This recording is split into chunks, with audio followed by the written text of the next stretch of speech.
This to Hillary Clinton and her aide, quote, DOJ folks inform me there's a status hearing in this case this morning. So we could have a window into the judge's thinking about this proposed production schedule as quickly as today. He was likely referring to the schedule that would enforce them to release the batches of emails over a certain period of time, which was part of that investigation process. Joined now by Marianne Marsh, former senior advisor to Secretary John Kerry. Ed Rollins is former campaign manager for the Reagan-Bush ticket in '84, also chief strategist for Trump's super PAC. Welcome to both of you. Good morning, Martha. Good morning to you. Ed, what do you think? Anything wrong with that email?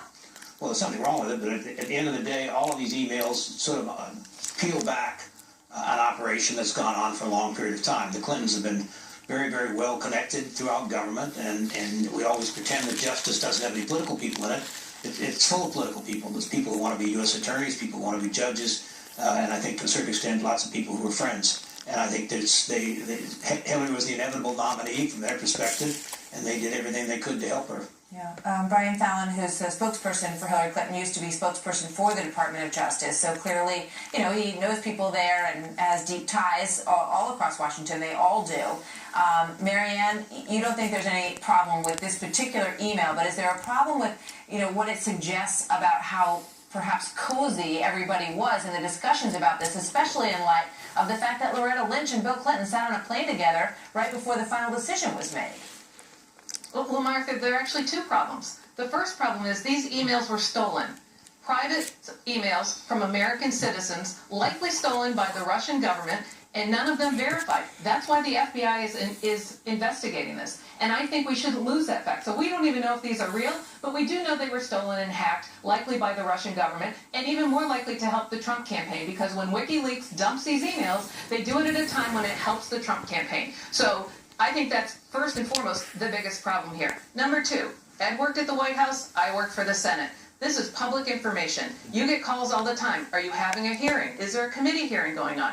It's public information. That's how public institutions work. We've all gotten those calls. We've all made those calls. So there's nothing nefarious about it. They were entitled to that information, especially since a judge was hearing it. So everyone's making this out to be some kind of scandal, when the real scandal here is the fact that these emails were stolen, likely by the Russian government, and now being investigated by the FBI. And you had the Trump campaign spokesman on with Bill a few minutes ago who talked about collusion.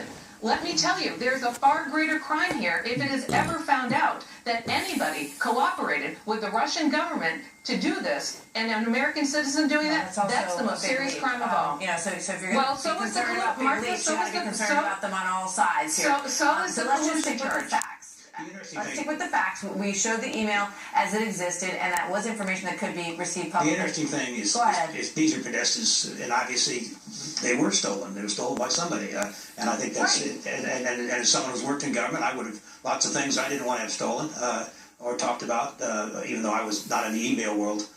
I think the real thing here, though, is no one is denying it, and I think when you get to justice, and one of the things in the White House, and I'm sure it was the same in the Senate, is you were in the White House, you could never touch justice. It was always the White House counsel. Fred Fielding was our counsel. He was the only one who could deal with justice. So the fact that this is going back and forth, and you say it's public information when the judge makes it public information. It's not public information when someone on the Justice Department finds out. Hold on, guys. I want to get one quick thought on Haiti. Put up this full screen because there's another subject here that we want to get to very quickly. This came from a staffer, Caitlin Cleverick. She said, need you to flag when people are friends of WJC.